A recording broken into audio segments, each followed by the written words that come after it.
Hospitals और clinic को हम मंदिर मानते हैं। वहां सफेद कोट पहने डॉक्टर्स भगवान लगते हैं जो मौत के मुंह से जिंदगी वापस खींच लाते हैं। पर क्या तुमने कभी उन क्लिनिक्स के बारे में सोचा है जो शहर के बाहर, गांव की पतली गलियों में या किसी सुनसान हाईवे के किनारे होते हैं, जहां कोई बड़ा बोर्ड नहीं होता, जहां दिन में ताला लगा रहता है पर रात को पीछे के दरवाजे से लोग आते हैं। ये झोला छाप डॉक्टर्स और इलीगल क्लिनिक्स सिर्फ बीमारी का इलाज नहीं करते, ये कुछ और भी करते हैं। और इस दुनिया का सबसे घिनौना सच ये है कि मौत का भी अपना एक बाजार होता है, और इस बाजार में सबसे महंगी चीज उस इंसान की होती है जो अभी तक पैदा ही नहीं हुआ। एक अनबॉर्न बच्चा, एक ऐसी रूह जिसे दुनिया की हवा लगने से पहले ही नोच लिया गया हो। आज की कहानी किसी भूत या आत्मा की नहीं है। आज की कहानी उस दरिंदगी की है जो इंसान पैसे और काले जादू के लालच में करता है, और उस तहखाने की है जिसके अंदर एक ऐसा राज दफन था जिसे देखने के बाद एक जिंदा इंसान अपने ही दिमाग का संतुलन खो बैठा। ये कहानी है सूरज की। सूरज 22 साल का एक गरीब लड़का था जो उत्तर प्रदेश के एक छोटे से जिला सीतापुर के पास एक गांव में रहता था। उसके पिताजी बीमार थे और घर में पैसे की बहुत सख्त जरूरत थी।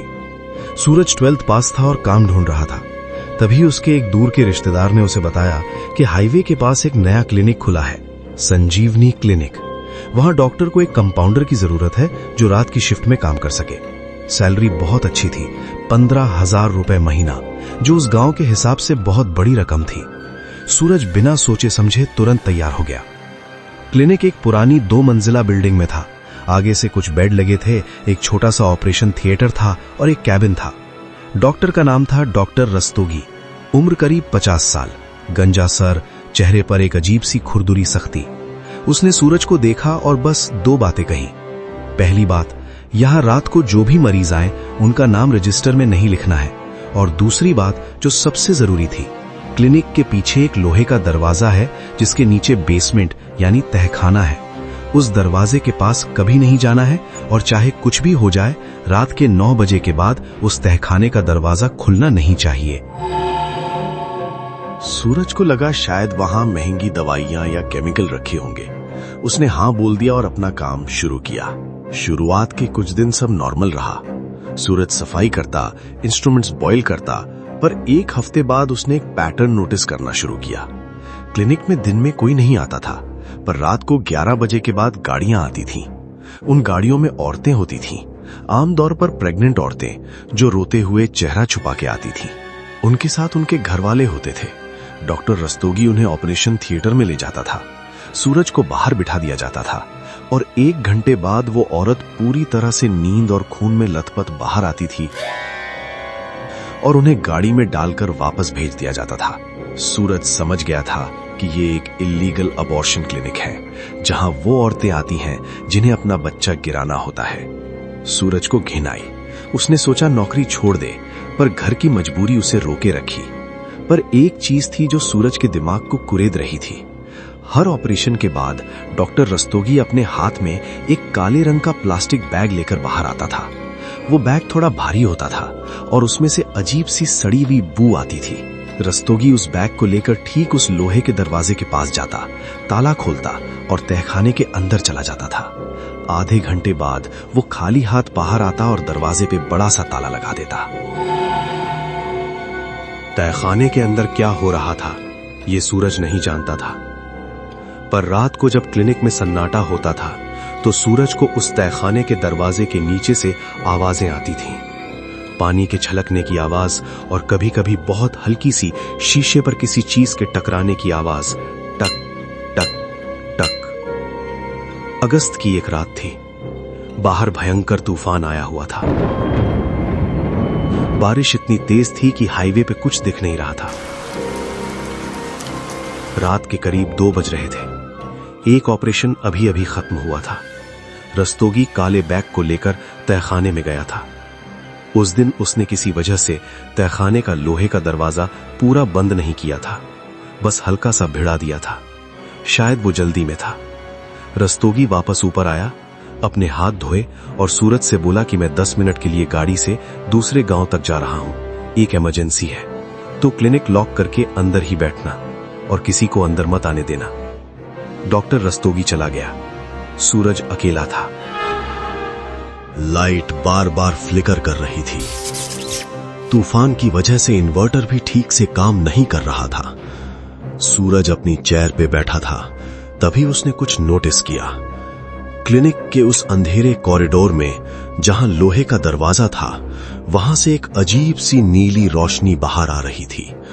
दरवाजा थोड़ा सा खुला हुआ था और उस अंधेरे तहखाने के अंदर से वही आवाज आ रही थी, टक टक टक, जैसे कोई शीशे पर अपने नाखून मार रहा हो। सूरज का दिल जोर से धड़कने लगा। उसने सोचा दरवाजा बंद कर दे। वो अपनी चेयर से उठा और दरवाजे की तरफ गया। उसने हैंडल पकड़ा दरवाजा बंद करने के लिए, पर अंदर से आने वाली फॉर्मेल्डिहाइड और सड़ी हुई दवाइयों की बदबू इतनी तेज थी कि उसका सर घूमने लगा।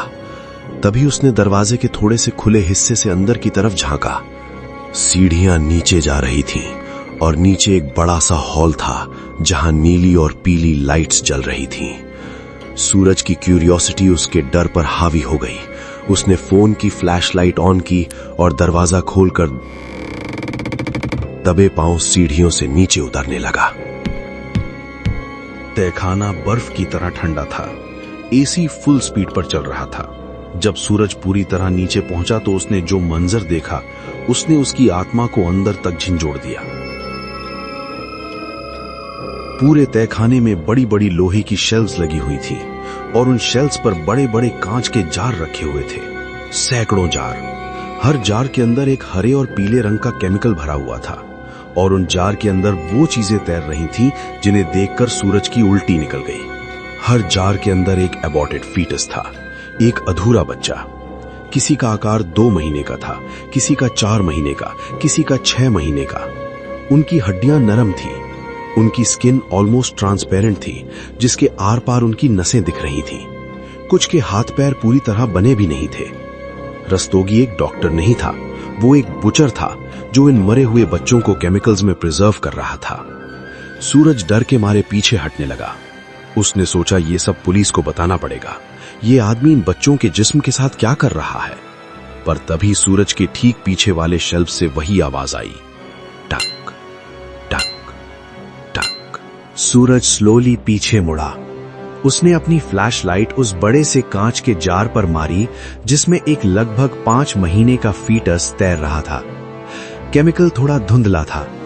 सूरज ने अपना चेहरा उस जार के करीब किया। बच्चा उल्टा तैर रहा था। उसकी आंखें बंद थीं और उसकी स्किन बिल्कुल झुर्रीदार थी। सूरज उसे घूर ही रहा था कि अचानक उस केमिकल के अंदर उस बच्चे ने अपना सर घुमाया। सूरज की सांस उसके सीने में अटक गई।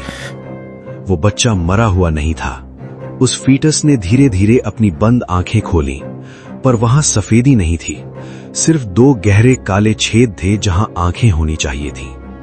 उसने केमिकल के अंदर अपनी छोटी सी पतली और ट्रांसपेरेंट उंगलियों को कांच की दीवार पर रखा और धीरे धीरे कांच को टपकाया। टक टक टक। वो जिंदा था। उसने अपना छोटा सा मुंह खोला और केमिकल के अंदर एक बुलबुला फूटा। सूरज के दिमाग की नसें फटने वाली थीं। उसने घबराकर पूरे तहखाने में लाइट मारी और तब उसने देखा कि वो सिर्फ एक जार नहीं था। वहां रखे हुए लगभग आधे से ज्यादा जार्स के अंदर वो अधूरे जिस्म हिल रहे थे। किसी के छोटे हाथ कांच पर खिसल रहे थे, किसी के पैर मुड़ रहे थे और कुछ अपनी बिना दांत वाली जबड़ों को खोलकर बिना आवाज की चीख रहे थे। खूबसूरत है ना? एक भारी आवाज सूरज के ठीक पीछे से आई। सूरज झटके से मुड़ा। डॉक्टर रस्तोगी सीढ़ियों पर खड़ा था। उसके हाथ में एक नुकी सर्जिकल छुरी थी। उसकी आंखों में कोई पछतावा नहीं था, सिर्फ एक शैतानी चमक थी। रस्तोगी धीरे धीरे नीचे उतरा। मैंने कहा था ना सूरज, 9 बजे के बाद नीचे मत आना।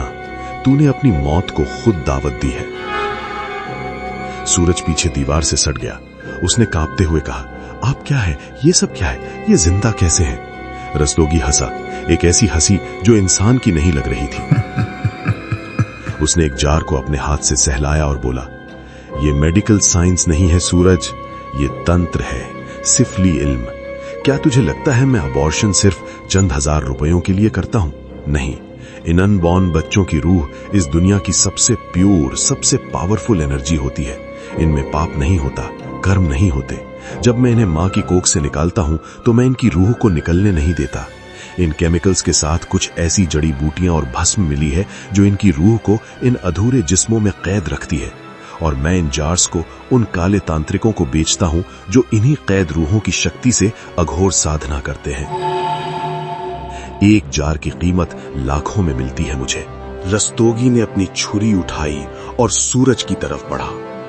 तूने मेरा राज देख लिया है, अब मुझे एक और नया जार चाहिए जिसमें एक जवान खून हो। रस्तोगी ने छुरी सीधा सूरज के गले की तरफ चलाई।